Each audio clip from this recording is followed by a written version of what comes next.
Good evening, everyone. My name is Ahmad, and I'm here on behalf of Team WatchTower to present a project where we built a centralized threat visibility platform for a fintech system, and we used Wazuh. Now, the core concept of this project was simple, and which was give the company full real-time visibility into security activities across all its systems, both on premises and in cloud. Now, let's talk about the company's background. FinEdge is a fast-growing fintech startup, and it is operating across several African countries. And as they expanded into AWS and more on-premises servers, the major problem that appeared was the lack of centralized monitoring, limited visibility into user activity, failed authentication attempt, cloud risk, and endpoint anomalies, and they had no real-time detection across endpoints, clouds, and workloads as well.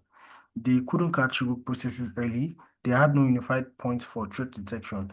And then our task was to fill that gap using an open source SIEM, where we selected Wazuh Cloud because it avoids hardware overhead, scales easily, and provide enterprise-grade monitoring without enterprise-grade cost.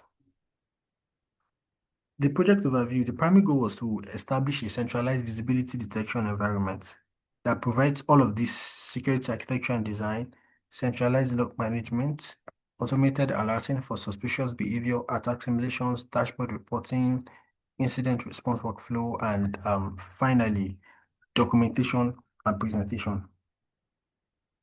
Every part of this presentation reflects how much requirement was implemented. And by the end of this implementation, we achieved full visibility into all of these user notification activities, endpoint security posture, the MITRE attack detection, vulnerabilities, cloud events, and custom attack simulations. So I'll start with the architecture. The design followed a cloud-first defense in-depth model where Wazuh Cloud served as the central SIEM and analytic layer. Here we have it, cloud approach, Wazuh to eliminate local resources and the cloud first approach. We choose the cloud, why to eliminate local resource constraints, ensured scalability without additional hardware investment, and provided accessibility from any location. And then it's defense in depth, multiple detection layers, correlation across different data sources, and integration of threat intelligence. Now, on the endpoint side, we deployed Wazuh agent on two systems, and which is the Ubuntu server. That's yes, the Ubuntu server, which represents production infrastructure, and then a Kali Linux system, which also acted as the attack simulation machine. Once deployed, the agent started sending system logs, authentication logs, process events, and network activity into the Wazuh cloud backend. So now I'm going to talk about the implementation methodology and the first phase, that is the environment setup. We had to set up all of the environments that we're going to use in this project. And we started by agent deployment process. And how do we carry out that? We had to do a Wazuh Cloud registration where we created a Wazuh Cloud through this web portal and then configured it with appropriate security settings and then establish the access controls, administrative access controls to it. And then the next step was our Ubuntu agent installation where we downloaded Wazuh agents so it can forward logs to the Wazuh cloud, and then we enabled the Wazuh agent and verified agent connectivity with the cloud. And then we did the same thing, repeated the same process also for our Kali agent installation. And then after we are done, we confirmed that data ingestion has occurred from both systems. And for our step 4, we confirmed successful agent deployment. And yeah, I'll walk you through the first set of images. Now, in the endpoint visibility image, what you see is the confirmation that the agents are connected. Each agent is listed with its IP, operating system, and connection status. This is the initial proof that data ingestion was working. As you can see here, we have our number of active servers on the Wazuh cloud, and we have them listed out here with their IP address, with the operating system, and every other necessary information that are needed. Here we have active, the Ubuntu, which serves as the on-premises server, and then we have our Kali, which we are going to use as our attacker to attack the servers and simulate the project. So the next image is the Wazoo. What is it? The next image. Okay, yeah. Okay, this is it. Okay, so the next image is the Wazoo overview dashboard, and in this overview dashboard, as you can see, we have a lot of things here. This dashboard is quite essential because the first thing it did is it gave us the first validation that the events were flowing. As you can see, gave us the validation that events were flowing. You can see that the system recognized two active agents and had already processed more than 255 alerts, combination of the medium severity and the low severity. 255 alerts within the 24 hours. And also you can see categories such as malware detection, you can see threat hunting, you can see file integrity monitoring, you can see vulnerabilities, you can see MITRE attack, you can see a whole lot of things. So this dashboard alone demonstrates immediate security visibility across the environment. Now, after verifying the baseline, we move into detection validation. The idea was to make sure normal behavior is understood before simulating attacks. At this point, authentication patterns, system logs, and process execution logs were being successfully collected without any false positives. So, as you can see, the dashboard confirms two agents over 255 alerts in the last 24 hours, real-time visibility into all of these, malware detection, threat something, file integrity monitoring, vulnerability detection, compliance framework, and the likes of that. And so to say, this satisfies the achieve visibility across the infrastructure requirements that were presented earlier from our Word document. Now let's move to the next phase, which is the detection with validation. And here we had a baseline monitoring established. So the system would be able to know that this anything different from this particular pattern should send an alert. It's not normal. So that's why there was a baseline monitoring established where, okay, when things go like this, when you witness this, when this happens, yeah, it's fine, it's totally fine. That's the baseline. But then if something exits a particular threshold or is lower or so the system can realize that okay, this is not normal, and then it tends to send alert and notify the analyst. So we did baseline monitoring established. That's verified normal system behavior patterns, established baseline for authentication patterns, confirmed log ingestion from all configured sources, and validated alert generation for critical security events. And then next is the attack simulations. Now, the first attack was a brute force attempt from the Kali machine, and then we configured it to target the server, that's the Ubuntu server, which acts in this case as our on-premises server. And then in the brute force image, I'm going to share the brute force image. Here we have the brute force image here. Now, in this brute force image, we have 20 plus or 20 authentication attempts, 20 authentication failure here with no successful login. And Wazuh, what Wazuh did was he mapped this activity under MITRE attack technique T110 and password guessing, as you can see here. Password guessing, it triggered immediate alerts and ranked medium to high severity with Q-time detection happening in seconds. Yeah, it's happening in seconds. This confirmed that Wazuh could cache credential access across attempts instantly. And here we have it here, password guessing and brute force.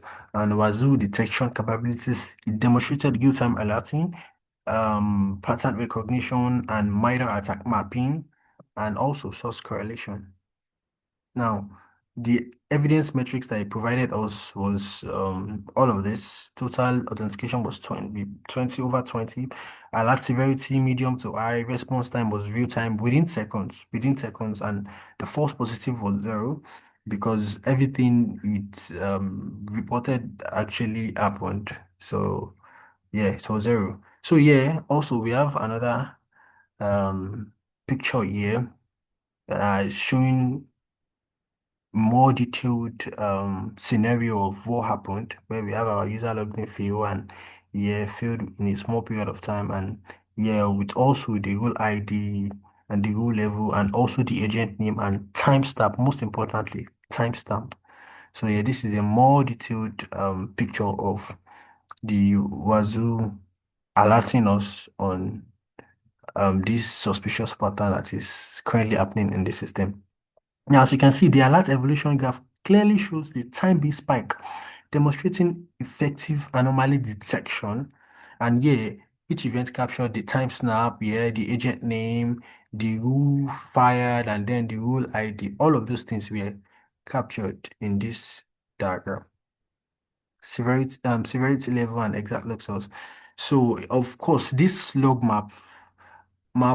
these logs map directly to incident response workflow requirement. So the next simulation that we did was HTTP 400 error simulation. That's web misconfiguration alert. And what we did in this point was involve generating HTTP 400 errors by sending malformed and incorrect requests. That is the HTTP misconfiguration image, then show how Wazuh identify this event as web misconfiguration and misuse attempt, which triggered a rule ID 31101. This scenario validated that our Wazuh can detect reconnaissance, scanning, and broken web configuration as well. So so yeah, as we can see, it's here our Wazuh notifying us of how it's happened, when it's happened, in real time as it is happening. Yeah, we can see it here, web server 400. Yeah, yeah, we have the ID, yeah, we have the timestamp and also the agent name. And then this validated Wazuh ability to detect misuse, misconfiguration, and potential enumeration attempts. So, and also we can see it here as well on the dashboard of the notification and every other thing. So, and also, lastly, we have so another important screen is the multi-alert view that displays here it is.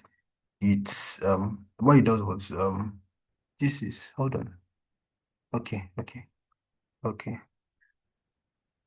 So yeah, the multi-alert view, and what it did was it displayed multiple events at once, successful login, failed logins, HTTP 400 scanning, and continuous agent activity.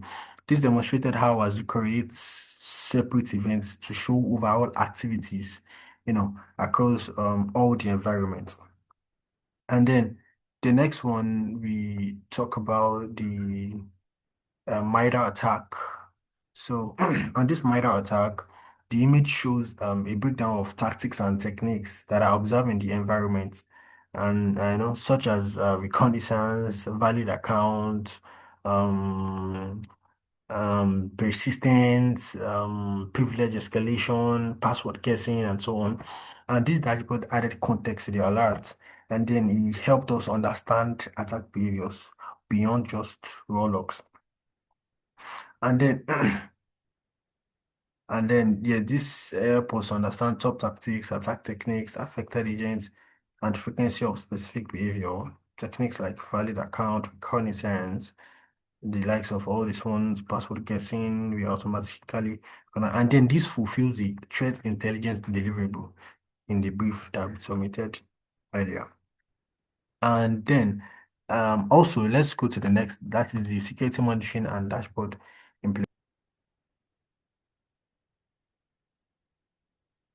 dashboard implementation. So after the attack simulations, we built dashboard to support both executive dashboard and also to support technical audiences. No, the executive dashboard, I liked KPIs like total security events, authentication success versus failure trends, the MITRE technique distribution, the agent health, and a whole lot of things. And the dashboard also translates technical signals into business risk and compliance metrics. And yeah, we have the key performance indicator, real-time events, we have the authentication and failure issue, the MITRE attack technique distribution, and agent health, ensuring comprehensive coverage. And yeah, we have the business value as well on the dashboard, risk qualification, quantification, compliance report, and resource justification. And for the other part of the dashboard, that is the technical operations dashboard, we focus on real-time investigation, which includes event stream, correlated alerts, source IP analysis, and impact assessment. The dashboard directly supports faster incident response and reduces investigation time. Um, and yeah, you have it. You just by that faster question. So now from there, we documented the full incident response workflow used in a SOC environment, which followed four phases, which is detection and triage, investigation and analysis, containment and eradication, and recovery and lessons learned. And the first part of it, detection and triage, where the alert generation, where we were to detect the suspicious activities, and then initial assessments, which determines the alert severity and also its credibility. Is false positive or more of false negative and the likes of that. And then context enrichment, where we gather additional log data and context to the alerts that were being supplied with, and then the priority assignment based on impact and confidence level, and then we would use that to choose the ones we are to respond to immediately and those that can actually wait later on. And then we move on to the phase two, which is the investigation and analysis, and where we try to find out the root cause analysis. We identify the attack vector and then the entry point where the attackers are trying to get into the system, or where they're trying to you know get into the system. And then the second part is the impact assessment. We determine the affected system and data and how we can then the timeline construction. We create an attack chronology and attribution attempt, identify a potential threat actor. And we move to the third phase, which is the containment and eradication, where we have the short-term containment, immediate threat neutralization, system preservation, evidence collection for further analysis. And we remove the threat, that's eliminate attacker access and persistence, and then vulnerability remediation, address root cause issues. And then we moved to the final stage of the recovery and lessons learned, where we did our system restoration so we can return to normal operations. We, increase, heightened our monitoring enhancements, improve detection capabilities. We did our documentation, complete incident response, and then we process improvements, that's update response procedures. Then after that, we summarize the remediation steps taken based on the alerts detected. And below have you remediation steps based on what was detected. Now, the first one is the authentication failure. That's the brute force attempt, where we found out that the root cause is the repeated PAM logins from unauthorized users, and then the remediation is where we enforce strong password policy, or perhaps we password policy which can actually involve, a specific amount of time. All of the workers are required to change their password, and also, you know, they have to meet some particular standards before their password can be accepted by the system, or before they can register a particular password. Maybe it has to be 12 digits, can be 13 digits. Okay, you need to involve numeral values and the likes of that. So we need to include all of those things to make the password to act as policy, so as to make the password more stronger. And um undividable by the malicious threat actors. And then also we had to configure SSH to disable ghost logging, limit authentication attempts, and also enable MFA, that's multi-factor authentication. And also the next thing, we implement IP block lists like field to ban, and then we review our log authentication log for repeated IPs, and then we rotate credentials for compromised accounts. And also for HTTP 400 and 404 spikes, remediation involves like reviewing web server configuration, fixing routing rules, adding headers, restricting sensitive endpoints, enabling a WAF, and blocking suspicious IP. For excessive techniques mapped in MITRE, remediation includes least privilege enforcement, monitoring creation of new accounts, audits, pseudo files, enable audit monitoring, patch errors, and service frequently. And the last part is recommendation for production deployment. To scale this environment for a new fintech workload, so we have to deploy multi-node Wazuh cluster. This is just like a simulation. So for a production deployment, so there should be three manager nodes, three indexer nodes, and load balancer for redundancy. And then we integrate cloud workloads like AWS Cloud Trail, AWS Guard Duty, and Azure activity logs, unified audit log as well. And then we implement file integrity monitoring change to monitor changes to the password and also to shadow and also to application directories and web servers configuration. And then we enable vulnerability scanning, continuous CEV checks from time to time, and we automate our incident response by we integrate with the Hive or Shuffle or Elast alerts. And then we set up real-time alerts through different channels. Could be through email, could be through Slack or Teams, whichever way that works for you. And so lastly, our lesson learned and recommendation. So the final section, captured lesson learned. Now, Wazuh Lightweight agents provide deep visibility without heavy resource usage. And MITRE mapping improved attack comprehension. Authentication events alone served as early warning signals because configuration were caught early, and dashboard enhanced situation awareness for analysts.